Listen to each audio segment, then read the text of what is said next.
जी बेलियो सलाम सत श्री अकाल तो नमस्कार।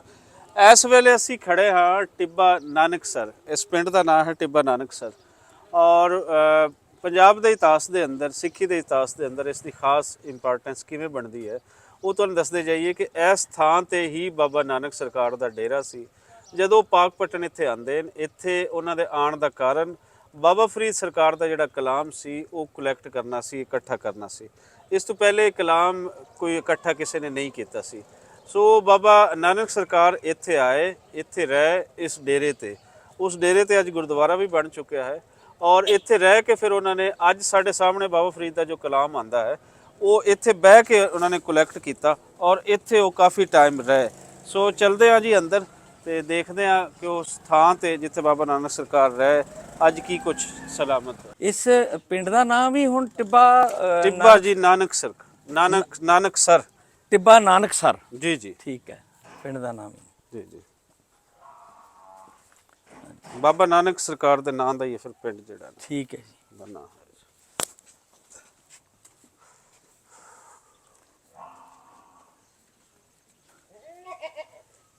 ਇਹ ਜ਼ਿਲ੍ਹਾ ਕਿਹੜਾ ਪੈਂਦਾ ਪਾਕਪਟਨ ਜੀ।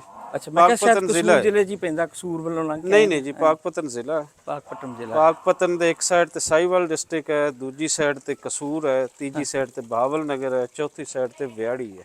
ਅੱਛਾ ਜੀ ਜ਼ਿਲ੍ਹਿਆਂ ਦੇ ਵਿੱਚ ਗਿਰਿਆ ਹੋਇਆ ਜ਼ਿਲ੍ਹਾ ਜੀ, ਮਤਲਬ ਪਛੜਿਆ ਹੋਇਆ। ਹਾਂ ਅਗਰ ਅਸੀਂ ਦੇਖੀਏ ਤਾਂ ਦਿਨ ਚੜ੍ਹਦੇ ਵਾਲੇ ਪਾਸੇ ਇੰਡੀਅਨ ਸਾਈਡ ਦਾ ਪਿੰਡ ਫਾਜ਼ਿਲਕਾ ਹੈ ਕੋਈ 45-50 ਕਿਲੋਮੀਟਰ ਤੇ ਹਾਂਜੀ ਔਰ 45-50 ਕਿਲੋਮੀਟਰ ਤੇ ਖੱਬੇ ਹੱਥੇ ਤੇ ਆਂਦਾ ਹੈ ਆਪਣਾ ਕੀ ਰਾਜਸਥਾਨ ਦਾ ਗੰਗਾ ਨਗਰ ਜੀ ਬਿਲਕੁਲ। ਹਾਂ ਗੁਰਦੁਆਰਾ ਸਾਹਿਬ ਦੀ ਬਿਲਡਿੰਗ ਕਿਹੜੀ ਸਾਈਡ ਤੇ ਆ ਵੀ ਪੁਰਾਣਾ ਘਰ ਪਾਰਟੀਸ਼ਨ ਤੋਂ ਪਹਿਲੇ ਦਾ। ਹਾਂ ਵੀ ਪਾਰਟੀਸ਼ਨ ਤੋਂ ਪਹਿਲਾਂ ਦਾ ਹੀ ਲੱਗਦਾ ਬਣਿਆ ਹੋਇਆ ਕਿਤੇ।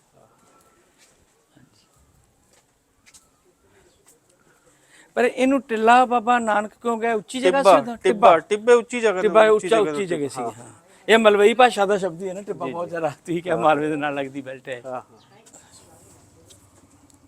ਇਹੀ ਹੈ ਜੀ ਗੁਰਦੁਆਰਾ ਸਾਹਿਬ ਦੀ ਬਿਲਡਿੰਗ ਇਹੀ ਹੈ। ਆਓ ਜੀ ਅੱਗੇ ਬਹੁਤ ਲੈ ਜਾਓ ਤੇ ਲੱਗ ਗਿਆ। ਵਾਹ ਵੀ ਵਾਹ। ਉਹਨਾਂ ਦੀ 12ਵੀਂ ਜਿਹੜੀ ਗੱਦੀ ਨਸ਼ੀਨ ਸੀ ਉਹਨਾਂ ਕੋਲ ਲਈ ਆ ਤੇ ਉਹ ਇਸ ਜਗ੍ਹਾ ਤੇ ਬੈਠੇ ਸੀ ਆ ਕੇ ਔਰ ਇਸ ਜਗ੍ਹਾ ਪਿੰਡ ਦਾ ਨਾਮ ਹੀ ਟਿੱਬਾ ਨਾਨਕਸਰ ਕਿਹਾ ਜਾਂਦਾ ਹੈ ਤੇ ਇਹ ਪ੍ਰੋਪਰ ਜਗ੍ਹਾ ਜਿਹਦੀ ਅਸੀਂ ਦਰਸ਼ਨ ਕਰਨ ਆਏ ਆ ਜਿੱਥੇ ਬਾਬਾ ਨਾਨਕ ਆ ਕੇ ਬਿਰਾਜਮਾਨ ਹੋਏ ਸੀ। ਹਾਂਜੀ ਜਿਹੜੇ 12ਵੇਂ ਗਿੱਦੀ ਨਸ਼ੀਨ ਹਨ। ਹਾਂਜੀ ਉਹਨਾਂ ਨੇ ਗ੍ਰੰਥ ਸਾਹਿਬ ਦੇ ਅੰਦਰ ਜਿਹੜਾ ਬਾਬਾ ਫਰੀਦ ਦਾ ਕਲਾਮ ਹੈ ਨਾ ਉਹਨਾਂ ਨੇ ਲਿਖਵਾਇਆ ਸੀ। ਨਹੀਂ ਅਸੀਂ ਜਾਣਨਾ ਚਾਹ ਰਹੇ ਸੀਗੇ ਕਿ ਜਿਹੜੀ ਵੱਡੀ ਜਗ੍ਹਾ ਆ ਬਾਬਾ ਫਰੀਦ ਰਾਂ ਦੀ ਉਹ ਪਾਕਪਟਨ ਚ ਆ। ਇਹ ਜਗ੍ਹਾ ਨੂੰ ਤੁਸੀਂ ਟਿੱਬਾ ਨਾਨਕਸਰ ਕਹਿ ਰਹੇ ਹੋ ਤੇ ਜਦੋਂ ਬਾਣੀ ਲੈਣ ਆਏ ਹੋਣਗੇ ਗੁਰੂ ਸਾਹਿਬ ਤੇ ਜਿਹੜੇ 12ਵੀਂ ਗੱਦੀ ਨਸ਼ੀਨ ਉਹ ਇਸ ਜਗ੍ਹਾ ਤੇ ਮਿਲਦੇ ਆਪਸ ਚ? ਹਾਂਜੀ ਇਸ ਜਗ੍ਹਾ ਤੇ ਮਤਲਬ ਉਹ ਜਿਹੜੀ ਬਾਣੀ ਉਹਨਾਂ ਕੋਲ ਲਈ ਆ ਉਹਨਾਂ ਦਾ ਕਲਾਮ ਲਿਆ ਆ ਸ਼ੇਖ ਫਰੀਦ ਰਾਂ ਦਾ ਬਾਬੇ ਨਾਨਕ ਨੇ ਇਸ ਜਗ੍ਹਾ ਤੋਂ ਲਿਆ। ਹਾਂਜੀ ਅੱਛਾ ਤੇ ਵੀ ਵੇਖੋ ਰਾਜਾ ਜੀ ਖੂਬਸੂਰਤੀ ਆ ਕਿ ਇਹ ਭਰਾ ਸਾਡੇ ਨਾਲ ਹੀ ਉਸ ਦਰਬਾਰ ਦੀ ਸੇਵਾ ਵੀ ਕਰ ਰਹੇ ਆ, ਦਰਬਾਰ ਸਾਹਿਬ ਦੀ ਸੇਵਾ ਵੀ ਕਰ ਰਹੇ ਆ, ਗੁਰਦੁਆਰਾ ਸਾਹਿਬ ਦੀ ਸੇਵਾ ਵੀ ਕਰ ਰਹੇ ਤੇ ਨਾਲ ਮਸਜਿਦ ਵੀ ਹੈ ਨਾਲ ਹੀ ਬਿਲਕੁਲ ਲੱਗੀ ਮਸਜਿਦ ਹੈ। ਤੇ ਦਿਖਾਓ ਜੀ ਫੈਸਲ ਸਾਹਿਬ ਉਹ ਦਿਖਾਓ ਇਹ ਗੁਰਦੁਆਰਾ ਸਾਹਿਬ ਦੀ ਬਿਲਡਿੰਗ ਦਿਖਾਓ ਇੱਥੋਂ ਨਾਲ ਅੱਗੇ ਉਹ ਦਿਖਾਓ ਉਹਨਾਂ ਦਾ ਮਸਜਿਦ ਵੀ ਦਿਖਾਓ ਮਸਜਿਦ ਵੀ ਦਿਖਾਓ ਅੱਗੇ ਸਾਰਾ ਕੁਝ। ਹਾਂਜੀ ਇਹ ਬਾਬਾ ਸਾਹਿਬ ਦੇ ਜਿਹੜੇ ਹੈ ਬਾਬਾ ਪੁਰਨਾ ਉਸ ਵਕਤ ਜਿਹਨੂੰ ਦੀਵਾਨ ਮਸਤਾਨ ਆਖਦੇ ਆ ਆਪਾਂ ਮੁਸਾਫਰਖਾਨਾ ਹੈ ਨਾ। ਹਾਂ ਉਸ ਵਕਤ ਇਹ ਮੁਸਾਫਰਖਾਨਾ ਬਣਾਇਆ। ਹਾਂਜੀ ਠੀਕ ਹੈ। ਇਹ ਦੇਖੋ ਜੀ ਹਰਜੀਤ ਸਾਹਿਬ ਸੇਵਕ ਕੋ ਸੇਵਾ ਬਣਾਈ ਹੁਕਮ ਬੂਝ ਪਰਮਪਦ ਪਾਈ। ਹਾਂਜੀ ਹੁਕਮ ਬੂਝ ਪਰਮਪਦ ਪਾਈ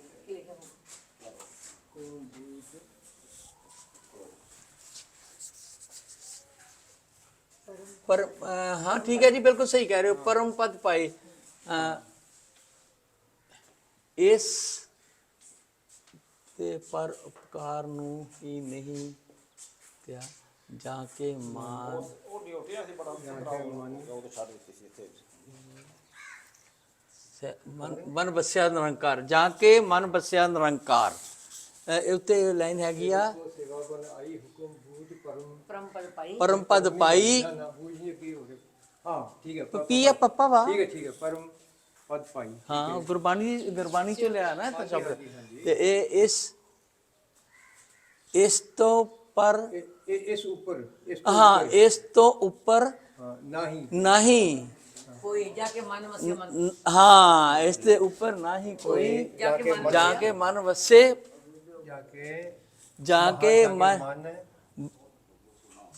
ਮਾਨੇ ਬਸੇ ਨਿਰੰਕਾਰ ਕਿ ਜਿਹਦੇ ਮਨ ਚ ਰੱਬ ਵਸਿਆ ਅੱਲਾ ਮੀਆਂ ਵਸਿਆ ਉਹ ਤੋਂ ਉੱਪਰ ਕੋਈ ਚੀਜ਼ ਨਹੀਂ ਹੈ ਇਹ ਉਦੋਂ ਦਾ ਲਿਖਿਆ ਵਾਹ ਵਾਹ ਨਹੀਂ ਇਹ ਆਓ ਪਾਰਟੀਸ਼ਨ ਜੀ, ਇਹ ਤੋਂ ਤਾਂ ਪਹਿਲਾਂ ਇਹ ਇਹ ਤਾਂ ਸਰਾਂ partition- ਸੀਗੀ ਇੱਥੇ ਕਦੀ ਮਤਲਬ ਕਦੀ ਗੁਰਦੁਆਰਾ ਰਿਹਾ ਪ੍ਰੋਪਰ ਪਹਿਲਾਂ ਵੰਡ ਤੋਂ ਪਹਿਲਾਂ ਪਾਕਿਸਤਾਨ ਵੰਡ ਤੋਂ ਪਹਿਲਾਂ ਜਦੋਂ ਸੀ ਜਗ੍ਹਾ ਇਹ ਪਹਿਲੇ ਗੁਰਦੁਆਰਾ ਹੀ ਹੈ ਸਾਡੇ ਇਹ ਬੜੀ ਦੇਰ ਦਾ ਬਣਾ ਅੱਛਾ ਇੱਥੇ ਕੋਈ ਸਿੱਖ ਰਹਿੰਦੇ ਸੀ ਉਸ ਸਮੇਂ ਦੇ ਹਾਂਜੀ ਇਸ ਏਰੀਆ ਦੇ ਅੰਦਰ ਨਾਲ ਪੱਕਾ ਸਰਦਾਰ ਤੇ ਸਾਰਾ ਏਰੀਆ ਦੇ ਅੰਦਰ ਨਾਲ ਸਾਰੇ ਬਾਬਾ ਗੁਰੂ ਨਾਨਕ ਦੇ ਨਾਮ ਅੱਛਾ ਹਾਂਜੀ ਗੁਰਦੁਆਰਾ ਦੇ ਨਾਮ ਦੇ ਇਹ ਪਾਰਟੀਸ਼ਨ ਤੋਂ ਬਾਅਦ ਨਹੀਂ ਹੈ ਪਹਿਲੇ ਦੇ ਪਿੰਡ ਹੈ ਨਾ ਹਾਂਜੀ। ਟਿੱਬਾ ਨਾਨਕ ਸਾਰੇ ਪਿੰਡਾਂ ਦੇ ਪਹਿਲੇ ਦੇ ਨਾਮ ਠੀਕ ਹੈ ਅਸੀਂ ਤਾਂ ਪਾਕਪਟਮ ਆਏ ਸੀਗੇ ਜੀ ਬਾਬਾ ਫਰੀਦ ਦੀ ਦਰਗਾਹ ਤੇ ਇਹਨਾਂ ਦੱਸਿਆ ਕਿ ਬਾਬਾ ਨਾਨਕ ਦਾ ਟਿੱਬਾ ਵੀ ਇੱਥੇ ਹੈਗਾ ਨਜ਼ਦੀਕ ਅਸੀਂ ਉਹ ਇੱਥੇ ਵੇਖਣ ਦਰਸ਼ਨ ਕਰਨ ਆ ਗਏ ਆ ਸਗੀ ਜਾਣਕਾਰੀ ਸਗੋਂ ਇਹਨਾਂ ਕੋਲੋਂ ਲੈ ਰਹੇ ਸੀ ਵੀ ਕੀ ਜਾਣਕਾਰੀ ਹੈ ਜੀ इस इसका ये है ना, इसका तरीका ये था ना, हाँ उर्दू समझ रहे हो? हाँ हाँ बिल्कुल उर्दू समझते हैं। ये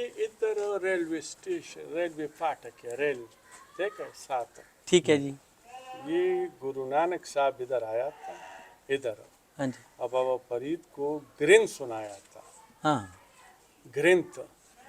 ग्रंथ हाँ मैं समझ गया हाँ जी आप लोगों का जो मुकद्दस हाँ, हाँ किताब है ना, वो इधर उसको ग्रंथ सुनाया था। ठीक है फिर वो आपकी कम्युनिटी ने इसके याद में ये मेमोरियल तामीर किया। ठीक है थोड़ा सा आप इसमें इजाफा करें जो शेख फरीद साहब से ना सरकार उनके 12वें गद्दी नशीन थे उनका नाम इन्होंने बताया मैं कभी ये इधर हाँ, दफा उनके पास से शेख फरीद साहब की जो शायरी कह सकते हो या कविता थी वो कलेक्ट की थी जहाँ से बाबा जी ने और उसको गुरु ग्रंथ साहब में दर्ज किया है शेख फरीद का ग्रंथ साहब सुनाया नहीं था सुनाया नहीं था आपको किसी ने उनके साथ उनकी बातचीत हुई और गुरु साहब स्पेशल इसी काम के लिए आए थे और एक चीज और आए एक थे चीज और है किया है। हाँ वसूल एक किया और है चीज है ना बाबा फरीद तो एक तो उर्दू बोलना मेरे लिए थोड़ा मुश्किल है पंजाबी समझते हो वो इंग्लिश में बोला, हाँ हाँ अंग्रेजी भी बोलनी औखी है ना तो पंजाबी समझ लेते हो पंजाबी तो हाँ समझ रहे हैं समझ लेते हो 250-300 ਸਾਲ ਦਾ ਨਾ ਡਿਫਰੈਂਸ ਹੈ ਬਾਬਾ ਫਰੀਦ ਔਰ ਬਾਬਾ ਨਾਨਕ ਸਰਕਾਰ ਦਾ ਤੇ ਆਪ ਦੇ ਵਿਸਾਲ ਤੋਂ ਬਾਅਦ ਬਾਬਾ ਫਰੀਦ ਦੇ ਵਿਸਾਲ ਤੋਂ ਬਾਅਦ ਤਕਰੀਬਨ ਅਸੀਂ ਚਲੋ 250 ਸਾਲ ਲਾ ਲੈਨੇ ਉਸ ਤੋਂ ਬਾਅਦ ਬਾਬਾ ਨਾਨਕ ਸਰਕਾਰ ਇੱਥੇ ਆਏ ਨੇ ਉਹਨਾਂ ਨੇ ਜਿਹੜਾ ਬਾਬਾ ਫਰੀਦ ਦਾ ਕਲਾਮ ਸੀ ਉਹਨੂੰ ਕਲੈਕਟ ਕੀਤਾ ਹੈ ਉਸ ਤੋਂ ਬਾਅਦ ਫਿਰ ਉਹਨਾਂ ਨੇ ਉਹਨਾਂ ਨੂੰ ਗ੍ਰੰਥ ਸਾਹਿਬ ਦਾ ਹਿੱਸਾ ਬਣਾਇਆ ਨਾ ਕਿ ਬਾਬਾ ਫਰੀਦ ਨੂੰ ਬਾਬਾ ਨਾਨਕ ਸਰਕਾਰ ਨੇ ਗ੍ਰੰਥ ਪੜ੍ਹ ਕੇ ਸੁਣਾਇਆ कलेक्ट किया उसके हाँ बाबा फरीद का कलाम जो है उसको कलेक्ट करके जो होली ग्रंथ है सिखों का उसमें दर्ज किया है और हम लोग जो है जैसे बाबा नानक को जाके माथा टेकते हैं वैसे ही बाबा फरीद को भी टेकते हैं ਗੁਰੂ ਨਾਨਕ ਸਾਹਿਬ ਮਹਾਰਾਜ ਨੇ ਡਰ ਫਰੀਦ ਸਾਹਿਬ ਕੋਲੋਂ ਉਹਨਾਂ ਦੀ ਨਹੀਂ ਉਹ ਤਾਂ ਬਹੁਤ ਡਿਫਰੈਂਸ ਹੈ 250-300 ਸਾਲ ਉਹ 12ਵੀਂ ਸਦੀ ਚ ਆਏ ਨਹੀਂ ਉਹ ਫਿਰ ਕਿਸੇ ਨੇ ਸੰਭਾਲਿਆ ਗਾਂ ਅੱਗੋਂ ਹਾਂ ਹਾਂ ਗੱਦੀ ਨਸ਼ੀਨ 12ਵੇਂ ਉਹਨਾਂ ਦੇ ਹੁਣ ਕੋਈ ਮੈਂ ਦੱਸ ਦੇਖ ਦਈਏ ਕਿ ਆਰਕੀਓਲੋਜੀ ਡਿਪਾਰਟਮੈਂਟ ਤੋਂ ਚੰਗੀ ਗੱਲ ਹੈ ਕਿ ਸਰਚ ਕਰ ਰਹੇ ਨੇ ਆਪਣੀ ਕੁਝ ਦੇਖ ਰਹੇ ਨੇ ਚੰਗਾ ਗੱਲ ਐਕਸਪਲੋਰ ਹੋਣਾ ਚਾਹੀਦਾ ਇਸ ਤਰ੍ਹਾਂ ਦੀ ਥਾਵਾਂ ਨੂੰ ਸਰ ਇਹ ਪੜ੍ਹ ਕੇ ਦੱਸੋ ਹਾਂ ਜਟਾ ਮੁੰਡਾ ਧਾਰ ਨਾਮ ਮੂੜ ਧਾਰੇ ਨਾ ਮੁੰਦਰਾ ਨਾਮੰ ਸਵਾਰੇ ਮੁੰਦਰਾ ਕਾ ਸਵਾਰ ਨਾ ਮੁੰਦਰ ਕਾ ਸਵਾਰੇ ये हिंदी है। ਇਹ ਗੁਰਮੁਖੀ है गुरमुखी गुरमुखी पंजाबी जबान गुरमुखी में लिखी है पंजाबी दो हम स्क्रिप्ट इसको में मीनिंग लिखी समझाते जाती है लिख लो आप इसका एक क्या मतलब है शाहमुखी एक गुरमुखी मैं अपने लिखना मुझे जरूरी है ਪਤਾ ਕੀ ਹੈ ਜੀਤਵੀ ਜੀ ਜਿਵੇਂ ਜਗ੍ਹਾ ਰੱਖਦੇ ਸੀ ਨਾ ਉਹੀ ਉਹਨਾਂ ਕਿਹਾ ਜਿਹੜੀਆਂ ਉਸ ਸਮੇਂ ਦੀਆਂ ਰਵਾਇਤਾਂ ਸੀ ਜੇ ਉਹਨਾਂ ਦਾ ਖੰਡਨ ਕੀਤਾ ਬਾਰ-ਬਾਰ ਕੀਤਾ ਜਿਹੜੇ ਕਰਮਕਾਂਡ ਹਿੰਦੂ ਧਰਮ ਦੇ ਸੀਗੇ ਇੱਥੇ ਉਹਨਾਂ ਲਿਖਿਆ ਨਾ ਜਟਾ ਮੁੰਡਾ ਧਾਰ ਜੇ ਕਿਸੇ ਨੇ ਜਟਾਵਾਂ ਵਧਾਈਆਂ ਨੇ ਹਾਂ ਪੜਿਆ ਸਰ ਮੈਂ ਪੜਨ ਲੱਗਾ ਉਹੀ ਦੱਸਣਾ ਹੈ ਲਿਖਿਆ ਵਾ ਨਾ ਜਟਾ ਧਾਰ ਮੁੰਡਾ ਮੁੰਡ ਧਾਰ ਨਾ ਮੁੰਦਰ ਕਾ ਸਵਾਰੇ ਨਾ ਜਟਾ ਮੁੰਡਾ ਮੁੰਡ ਧਾਰ ਹਾਂ ਨਾ ਮੁੰਦਰ ਕਾ ਹਾਂ ਮੁੰਦਰਾ ਪਾਇਆ ਜੋਗੀ ਮੁੰਦਰਾ ਪਾਉਂਦੇ ਸੀਗੇ ਸਾਧ ਜਿਹੜੇ ਸੀ ਉਹ ਜਟਾ ਸੁਣਤੇ ਲਾ ਕੇ ਮੁੰਦਰ ਕਾ ਸਵਾਰੇ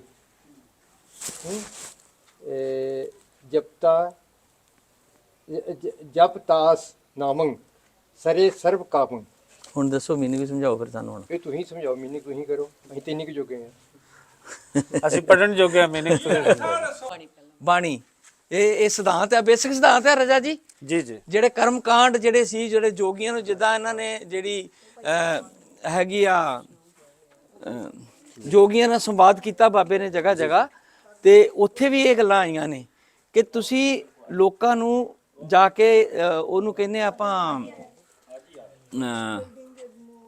ਵੀ ਤੁਸੀਂ ਤੇ ਲੋਕਾਂ ਨੂੰ ਰਸਤਾ ਦੱਸਣਾ ਆ, ਤੇ ਤੁਸੀਂ ਜਾ ਕੇ ਪਹਾੜਾਂ ਦੀਆਂ ਖੁੰਦਰਾਂ 'ਚ ਬੈਠ ਗਏ ਤੇ ਤੁਸੀਂ ਕਹਿੰਦੇ ਤਪ ਕਰ ਰਹੇ ਆ, ਤੇ ਉਹ ਲੋਕੀ ਜਿਹੜੇ ਆਮ ਸਧਾਰਨ ਲੋਕ, ਉਹਨਾਂ ਨੂੰ ਕੌਣ ਪਾਰ ਉਤਾਰੂਗਾ, ਉਹਨਾਂ ਨੂੰ ਕੌਣ ਦੱਸੂਗਾ? ਬਹੁਤ ਅੱਛਾ। ਉਹਨਾਂ ਨੂੰ ਕਿਹਾ, ਉਹ ਮੈਨੂੰ ਸ਼ਲੋਕ ਹੁਣ ਜ਼ਰੂਰ ਯਾਦ ਨਹੀਂ ਆ ਰਿਹਾ, ਸਿੱਧ ਵੜ ਬੈਠੇ ਖੁੰਦਰੀ ਪਹਾੜਾਂ ਦੀਆਂ ਖੁੰਦਰਾਂ 'ਚ, ਕੌਣ ਜਗਤ ਕਾ ਪਾਰ ਉਤਾਰਾ। ਉਹ ਤੁਹਾਨੂੰ ਤੇ ਗਿਆਨ ਆ, ਤੇ ਤੁਸੀਂ ਆ ਗਏ, ਤੁਸੀਂ ਛੱਡ ਕੇ ਚਲ ਗਏ ਹੋ, ਤੇ ਲੋਕੀ ਜਿਹੜੇ ਲੋਕਾਂ ਨੂੰ ਕਿਵੇਂ ਪਤਾ ਚੱਲ? ਲੋਕੀ ਜਿਹੜੇ ਉਹ ਕਿੱਥੇ ਜਾਣ, ਉਹ ਕਿਹਦੇ ਕੋਲ ਸਿੱਖਣ, ਉਹ ਕਿੱਥੇ ਜਾਣ? ਇੱਥੇ ਵੀ ਉਹ ਗਿਆ ਵੀ ਇਹ ਪਖੰਡ ਜਿਹੜਾ, ਤੁਸੀਂ ਜਟਾ ਧਾਰ ਲਓ, ਚਾਹੇ ਸਿਰ ਮਨਾ ਲਓ, ਚਾਹੇ ਮੁੰਦਰਾ ਪਾ ਲਓ ਕੰਨ 'ਚ, ਤੁਹਾਨੂੰ ਰੱਬ ਨਹੀਂ ਮਿਲਣਾ। ਰੱਬ ਤੁਹਾਨੂੰ ਤਾਂ ਮਿਲਣਾ ਜੇ ਉਹਦਾ ਨਾਂ ਲਓਗੇ, ਉਹਦੇ ਨਾਲ ਸਿੱਧਾ ਰਾਬਤਾ ਕਰੋਗੇ, ਤੇ ਫਿਰ ਉਹ ਤੁਹਾਡੇ ਕੰਮ ਸਾਰੇ ਸਵਾਰੂਗਾ। ਬਹੁਤ ਅੱਛਾ। ਇਹ ਲਿਖਿਆ ਜੀ ਸਰ, ਸ਼੍ਰੀ ਵਾਹਿਗੁਰੂ ਜੀ ਕੀ ਫਤਿਹ। ਇੱਕ ਓੰਕਾਰ ਲਿਖਿਆ ਨਾ, ਹਾਂ, ਏਕ ਓੰਕਾਰ, ਸ੍ਰੀ ਵਾਹਿਗੁਰੂ ਜੀ ਕੀ ਫਤਿਹ। ਹਾਂ, ਇਹਦਾ ਇਹ ਹੈ ਜੀ, ਪ੍ਰਮਾਤਮਾ ਇੱਕ ਹੈ, ਹਾਂ ਹਾਂ, god only one, Shri Waheguru ji Ki Fateh. The success is God's. ਜਿਹੜੀ ਸਕਸੈਸ ਆ ਉਹ ਗॉड ਦੇ ਨਾਂ ਆ, ਠੀਕ। ਉਹ ਇੱਕੋ ਹੀ ਆ, ਉਹੀ ਸਾਰਾ ਕੁਝ ਕਰਨ ਵਾਲਾ, ਤੇ ਜੇ ਉਹ ਵੀ ਸਕਸੈਸ ਆ ਉਹਦੇ ਨਾਂ ਤੇ ਹੀ ਆ। ਬਹੁਤ ਅੱਛਾ। ਜਿਹੜਾ ਅਸੀਂ ਇਹ ਵੀ ਪੜ੍ਹਦੇ ਆ, ਵਾਹਿਗੁਰੂ ਜੀ ਕਾ ਖਾਲਸਾ ਵਾਹਿਗੁਰੂ ਜੀ ਕੀ ਫਤਿਹ, ਉਹਦਾ ਮਤਲਬ ਇਹੀ ਆ ਕਿ ਅਸੀਂ ਵੀ ਉਹਦੇ ਹੀ ਆ। ਜਿਹੜਾ ਸਾਡਾ ਸਰੂਪ ਆ ਖਾਲਸਾ, ਜਿਹੜਾ ਖਾਲਸਾ ਮਤਲਬ ਪਿਓਰ, ਪਵਿੱਤਰ ਜੀ, ਜਿਹੜੇ ਅਸੀਂ ਆ, ਅਸੀਂ ਵੀ ਉਸੇ ਦੇ ਹੀ ਆ, ਤੇ ਉਸੇ ਦੀ ਫਤਿਹ ਆ, ਉਸੇ ਦੇ ਨਾਂ ਤੇ ਹੀ ਫਤਿਹ ਆ, ਉਸੇ ਦਾ ਕਰਕੇ ਹੀ ਸਾਰਾ ਕੁਝ ਹੈ। ਸਤਿ ਸ੍ਰੀ ਅਕਾਲ ਦਾ ਵੀ ਮੀਨਿੰਗ ਸਰ ਇਹੀ ਆ, ਜੋ ਬਹੁਤ ਸਾਰੇ ਮੈਂ ਬੜਾ ਸਭ ਨਾਲ ਵੀ ਗੱਲ ਕਰਦਾ ਨਾ, ਸਤਿ ਸ੍ਰੀ ਅਕਾਲ ਆਪਾਂ ਬੁਲਾ ਦਿੰਦੇ ਆ, ਉਹਦਾ ਵੀ ਮਤਲਬ ਉਹੀ ਆ। ਸਤ ਮੈਨਾਂ ਹੁੰਦਾ ਸਚਾਈ, ਜੀ, ਸੱਚ। ਸ਼੍ਰੀ ਅਕਾਲ, ਅਕਾਲ ਉਹ ਜੋ ਇਸਲਾਮ ਵੀ ਕਹਿੰਦਾ ਜਿਹਦੀ ਕੋਈ ਮੂਰਤ ਨਹੀਂ ਆ, ਅਸੀਂ ਵੀ ਉਹਨੂੰ ਕਹਿੰਦੇ ਅਕਾਲ, ਜਿਹੜਾ ਕਿਸੇ, ਅਕਾਲ ਦਾ ਮਤਲਬ ਕਿਸੇ ਕਾਲ 'ਚ ਨਹੀਂ ਆਉਂਦਾ, ਕਿਸੇ ਜੂਨ 'ਚ ਨਹੀਂ ਆਉਂਦਾ। ਸਾਡੀ ਜਿਹੜੀ ਪਹਿਲੀ ਆ ਕਰਤਾ ਪੁਰਖ ਨਿਰਭਉ ਨਿਰਵੈਰ ਅਕਾਲ ਮੂਰਤ ਅਜੂਨੀ ਸਹਿ ਭੰਗ, ਵੀ ਨਾ ਉਹ ਜੂਨਾ 'ਚ ਆਉਂਦਾ, ਨਾ ਉਹਦੀ ਕੋਈ ਸੂਰਤ ਹੈ, ਤੇ ਨਾ ਹੀ ਉਹ ਮਤਲਬ ਜਿਹੜਾ ਆਪਾਂ ਕਹਿ ਦਿੰਦੇ ਆ ਕਿ ਮਨੁੱਖ ਦੇ ਰੂਪ ਧਰਤੀ ਤੇ ਆਇਆ, ਜਿੱਦਾਂ ਹਿੰਦੂਇਜ਼ਮ 'ਚ ਆ ਕਿ ਕ੍ਰਿਸ਼ਨ ਵੀ ਭਗਵਾਨ ਆ, ਰਾਮ ਵੀ ਭਗਵਾਨ ਆ, ਹਨੂਮਾਨ ਵੀ ਭਗਵਾਨ ਆ। ਅਸੀਂ ਕਹਿੰਦੇ ਭਗਵਾਨ ਕੋਈ ਵੀ ਨਹੀਂ, ਗੁਰੂ ਵੀ ਭਗਵਾਨ ਨਹੀਂ ਆ, ਉਹਦਾ ਕੋਈ ਰੂਪ ਨਹੀਂ ਆ। ਉਹਨੂੰ ਅਸੀਂ ਦੇਖ, ਸਰਗੁਣ ਤੇ ਨਿਰਗੁਣ ਦੀ ਫਿਲਾਸਫੀ ਤੁਹਾਨੂੰ ਥੋੜਾ ਜਿਹਾ ਪਤਾ ਹੋਗਾ, ਸ਼ਾਇਦ ਪੜਿਆ ਹੋਵੇ ਹਿੰਦੂਇਜ਼ਮ। ਦੱਸੋ ਪਲੀਜ਼। ਸਰਗੁਣ 'ਚ ਹੈ ਕਿ ਜਿਹੜੀ ਮੂਰਤੀ ਪੂਜਾ ਕਰਨੀ, ਜਿਹੜਾ ਤੁਹਾਨੂੰ ਸਾਹਮਣੇ ਦਿਖਦਾ ਹੈ। ਨਿਰਗੁਣ ਫਿਲਾਸਫੀ ਹੈ ਕਿ ਤੁਸੀਂ ਉਹਨੂੰ ਮਹਿਸੂਸ ਕਰ ਸਕਦੇ ਹੋ, ਉਹਦੇ ਤੱਕ ਪਹੁੰਚ ਸਕਦੇ ਹੋ, ਪਰ ਤੁਸੀਂ ਉਹਨੂੰ ਟੱਚ ਨਹੀਂ ਕਰ ਸਕਦੇ, ਫੜ ਨਹੀਂ ਸਕਦੇ, ਟੱਚੇਬਲ ਨਹੀਂ। ਹਾਂ, ਟੱਚੇਬਲ ਨਹੀਂ, ਆਹ ਕਹਾਣੀ ਹੈ।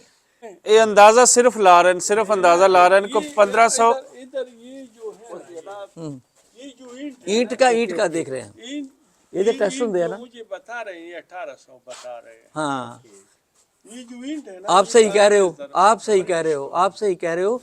ये कंस्ट्रक्शन जो हुई होगी ना बाद में, ये 1600 में नहीं होगी, ये 1600 में भी नहीं होगी, ये 1800 में ही हुई होगी, 1700। इनका साइज इसका ਸਾਰੀਆਂ ਕੰਸਟਰਕਸ਼ਨ ਜਿਤਨੀਆਂ ਵੀ ਗੁਰਦੁਆਰਿਆਂ ਦੇ ਹੋਈਆਂ ਨਾ, ਮਹਾਰਾਜਾ ਰਣਜੀਤ ਸਿੰਘ ਦੇ ਮਹਾਰਾਜਾ ਰਣਜੀਤ ਸਿੰਘ ਦੇ ਕਾਲ, ਔਰ ਉਸ ਤੋਂ ਬਾਅਦ ਅੰਗਰੇਜ਼ਾਂ ਦੇ ਕਾਲ 'ਚ, ਜਾਂ ਮਹਾਰਾਜਾ ਰਣਜੀਤ ਸਿੰਘ ਦੇ ਕਾਲ 'ਚ ਹੋਈਆਂ ਨੇ। ਹਾਂਜੀ, ਜ਼ਿਆਦਾਤਰ ਜਿਹੜੀਆਂ ਕੰਸਟਰਕਸ਼ਨ ਗੁਰਦੁਆਰੇ ਦੀਆਂ ਹੋਈਆਂ, ਉਹ ਮਹਾਰਾਜਾ ਰਣਜੀਤ ਸਿੰਘ ਦੇ ਕਾਲ 'ਚ ਹੋਈਆਂ ਨੇ। 1800 एडी में आ रहा है, 1800 ਨਹੀਂ, 1800 ਤੋਂ ਬਾਅਦ, 1800 ਦੇ 1800 ਕਰੀਬ ਇਹੀ। ਮਹਾਰਾਜਾ ਰਣਜੀਤ ਸਿੰਘ ਆਇਆ ਵਾ 1799 ਵਿੱਚ ਲਾਹੌਰ ਦਰਬਾਰ ਦਾ ਕਬਜ਼ਾ ਉਹਨਾਂ ਦੇ ਕੋਲ 1799 ਆਉਂਦਾ हाँ जी, 1799 में वो लाहौर में आते हैं, फतेह करते हैं। उसके बाद वो किंगडम बनती है उनकी। उनका जो 50 ईयर का पीरियड है, 49 ईयर 40 ईयर, उस पीरियड में ज्यादा गुरुद्वारा बने। ये आपको मिलेगा कोई तकरीबन 1800 कोई 10-15 के इसके करीब मिलेगा। वही तो मैंने देखा। ये भी इस तरह है ना, जब कंप्यूटर आप लोग खेलते हैं ना, जी जी, तो 50 के बाद इंसान नहीं है, वो आगे जमा होता है। 17.52, हाँ। 17.51, वो 18 में आता है। ठीक, वो तो है। 17.49 है ना, तो 17 में हो जाता है। 50 ਤੋਂ ਘੱਟ 17ਵੀਂ ਸਦੀ ਆਪਾਂ ਸਦੀ ਹੋਰ ਤਰੀਕੇ ਕਰਦੇ ਆ। तारीख का भी ਸਦੀ ਤੇ ਹੈ ਨਾ। ਦੇਖੋ ਨਾ, ਅਸੀਂ 1708 ਅਸੀਂ ਮਹਾਰਾਜਾ ਰਣਜੀਤ ਸਿੰਘ ਦੇ ਟਾਈਮ ਦੀ ਗੱਲ ਕਰ ਰਹੇ ਹਾਂ ਨਾ। ਅਸੀਂ ਕਹਿੰਦੇ 1809 ਦੀ ਕਹਿ ਰਹੇ ਹਾਂ ਕਿ ਟ੍ਰੀਟੀ ਉਹਨਾਂ ਨੇ ਸਾਈਨ ਕੀਤੀ। ਔਰ 1809 ਜਿਹੜਾ ਹੈ ਨਾ, ਇਹ ਆ ਗਿਆ 19ਵੀਂ ਸਦੀ ਦੇ ਅੰਦਰ ਆ ਗਿਆ, ਬਿਲਕੁਲ, ਕਿਉਂਕਿ 18 ਸਦੀਆਂ ਤੁਹਾਡੀਆਂ ਬਿਲਕੁਲ, 1809 ਤੋਂ 19 ਚ ਆ ਗਿਆ ਨਾ। 1801 ਹੋ ਗਿਆ ਤੇ ਅੱਗੇ 19ਵੀਂ ਸਦੀ ਆ ਗਈ। मुस्लिम पीरियड है ना, तो ये 1800 में ही ब्रिटिश बिल्कुल, हाँ, ब्रिटिश के आसपास कह सकते हैं आप। सिखों से ब्रिटिश लास्ट गवर्नमेंट ले सिख किंगडम के बाद जब ब्रिटिश आए हैं तब भी हो सकता है जी, वो तब भी हो सिख सकता है। टाइम पीरियड के अंदर ना जो ईंट थी वो थोड़ी बारीक वो थी, बारीक थी। बारीक थी। ओके हाँ, ये ईंट उसके बाद आई। ये बात, हाँ, ये लगता है कि वो ब्रिटिश साम्राज्य के समय की बात है। आ की लिखा ये पढ़िए ना को पढ़ाइए रजा जी जी, जी। प्लीज आ जरा पढ़ के दस्यो की लिखा ਇਹ ਤੇ ਐਵੇਂ ਲੋਕਾਂ ਨੇ ਬਾਅਦ ਨਾਮ ਚ ਲਿਖੇ ਲਿਖਿਆ ਹੋਏ। ਵਾ ਹਾਂਜੀ ਹਾਂਜੀ, ਇਹ ਤੇ ਅੱਛਾ, ਕੋਲੇ ਮੈਂ ਦੇ ਕਿਹਾ ਨਾਲ ਸ਼ਾਇਦ ਕੁਝ ਉਹ ਲੋਕਾਂ ਨੇ ਨਾ ਆਪਣੇ ਨਾਮ ਉਹ ਸ਼ਾਇਦ ਜੇ ਬਾਅਦ ਚ ਉਦਾਂ ਹੀ ਲਿਖਤੇ ਲੋਕਾਂ ਨੇ। ਇਹ ਲਿਖਿਆ ਆ ਹੋਇਆ ਲਿਖਿਆ ਜੀ, ਗੁਰਮੁਖੀ ਦੇ ਅੰਦਰ ਹਾਂ ਤੁਹਾਡਾ ਆ ਲਿਖਣ ਵਾਲਾ ਇਹਨੂੰ ਕਰ ਯਾਰ ਰਿਕਾਰਡ ਹੈ ਕੀ ਆ ਇਹ ਮੈਂ ਤਾਂ ਪੜਦਾ। ਅੱਗੇ ਵੀ ਇਹਨੂੰ ਵੀ ਦੇਖ ਲਓ, ਇਹ ਵੀ ਲਿਖਿਆ ਹੋਇਆ ਜੀ।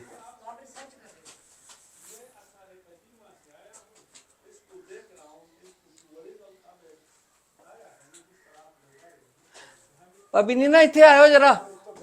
ਐਗਜ਼ੈਕਟਲੀ ਇਹ ਗੋਰੇ ਦੇ ਟਾਈਮ ਪੀਰੀਅਡ ਦੇ ਅੰਦਰ ਇਹ ਬਿਲਡਿੰਗ ਬਣੀ ਹੈ। ਤ੍ਰਿਗ ਸਿਰ ਜੋਗ 99 ਹੈ ਤ੍ਰਿਗ ਉਹੀ ਨਾ ਜਿਹੜਾ ਸਿਰ ਪਰਮਾਤਮਾ ਅੱਗੇ ਨਹੀਂ ਨਹੀਂ ਨਹੀਂ ਪਹਿਲਾਂ ਪੜ੍ਹ ਲਈਏ ਕੀ ਆ।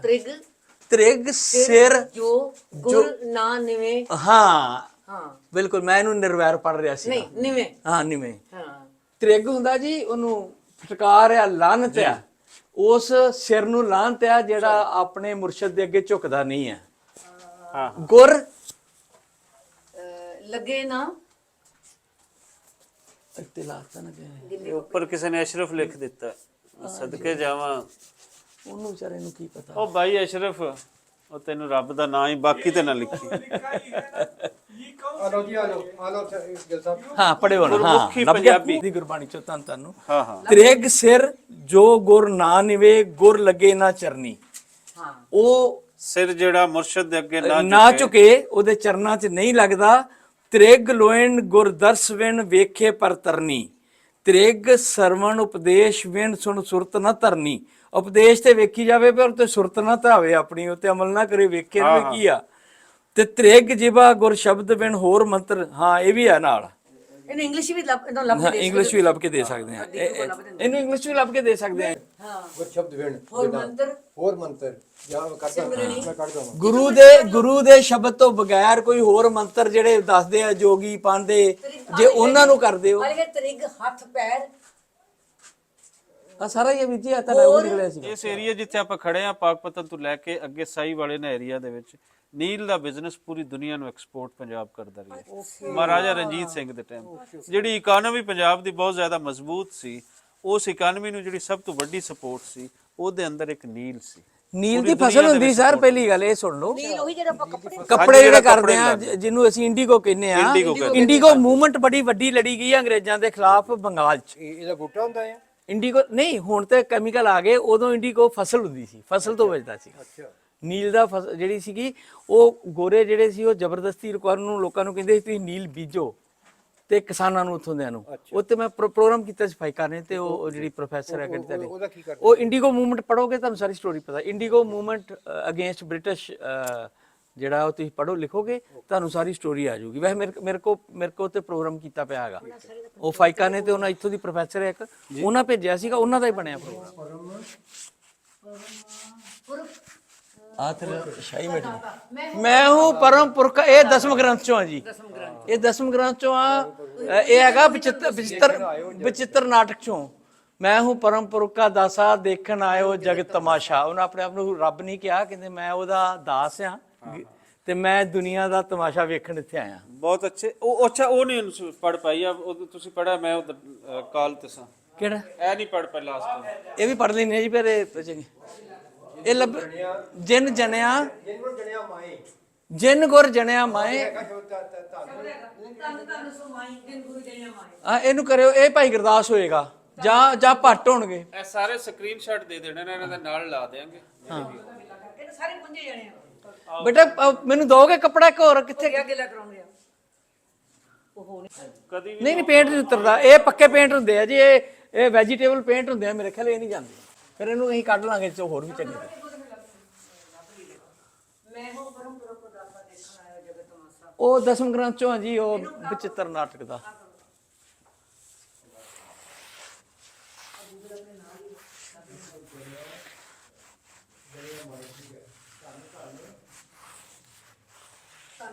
ਤੋਂ ਮਾਏ ਜਿਨ ਤਨ ਤੋਂ ਸੰਤਨ ਗੁਰੂ ਹਾਂ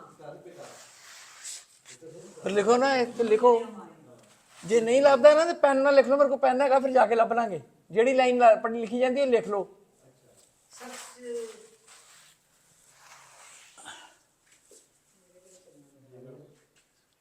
ਗੁਰੂ ਜੜਿਆ ਮਾਏ ਤਨ ਆ ਵੀ ਕੋਈ ਭੇਖ ਕਰਨ ਦੇ ਉੱਤੇ ਹੀ ਹੈ ਜੀ। ਕਿਸ ਨੂੰ ਭੇਖ ਕੀਜੇ,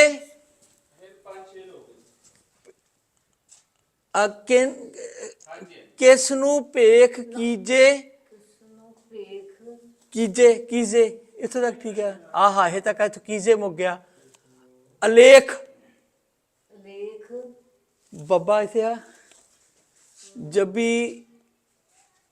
ਜਬੀ ਜਹਾਂ ਅੱਗੇ ਦੇਖੋ ਪੂਜੇ ਨਹੀਂ ਪੂਜੈ ਨਹੀਂ, ਇੱਥੋਂ ਥੋੜੀ ਜਿਹਾ ਪਤਾ ਨਹੀਂ ਲੱਗ ਰਿਹਾ। ਉਹ ਭੇਖ ਵਾਲਾ ਸ਼ਬਦ ਆ ਗਿਆ ਨਾ। ਇਹ ਭੇਖਾਂ ਦੇ ਉੱਤੇ ਹੀ ਲਿਖਿਆ ਕਿ ਜਿਹੜੇ ਪਖੰਡ ਕਰਕੇ ਤੁਸੀਂ ਰੱਬ ਨੂੰ ਲੱਭਣਾ ਚਾਹੁੰਦੇ ਹੋ ਨਹੀਂ ਲੱਭ ਸਕਦੇ।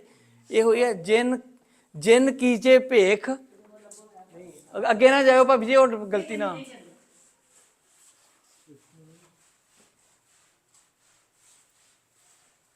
ਨਹੀਂ ਵੇਖੋ ਨਾ, ਕਿਸ ਨੰਨਾ ਨਾਲ ਹੁੰਦਾ ਨਾ, ਕਿਸ ਭੇਖ ਕੀਜੇ ਹਾਹੇ ਤੱਕ, ਕੀਜੇ ਇਹ ਹਾਹਾ ਨਾਲ ਪਾਇਆ। ਅਲੇਖ ਅਲਖ ਜਾਂ ਅਲੇਖ, ਅਲੇਖ ਹੈ, ਅਲੇਖ ਅੱਗੇ ਬੱਬਾ ਪਤਾ ਨਹੀਂ ਕਿਉਂ ਆ ਬ੍ਰੇਕ। ਪ੍ਰਪੰਚ ਕੀਜੇ। ਕਿੱਥੇ ਆ ਪ੍ਰਪੰਚ? ਨਹੀਂ ਮੈਂ ਪ੍ਰਬੰਧ ਪ੍ਰਪੰਚ ਹੈ ਜੇ ਬੰਦ ਹੋ ਗਏ ਨਹੀਂ। ਜਬ ਵੀ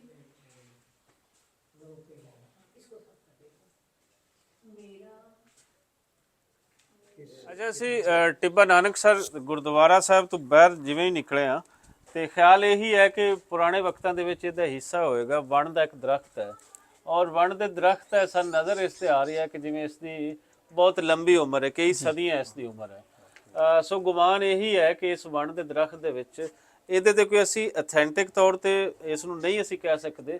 ਇੱਕ ਗੁਮਾਨ ਹੈ, ਜਿਵੇਂ ਕੋਈ ਸੋਚਿਆ ਜਾ ਸਕਦਾ ਹੈ ਕਿ ਸ਼ਾਇਦ ਇਸ ਵਣ ਇਹ ਉਸ ਵੇਲੇ ਵੀ ਹੋਵੇ ਜਦੋਂ ਬਾਬਾ ਨਾਨਕ ਸਰਕਾਰ ਇੱਥੇ ਆਏ ਸਨ।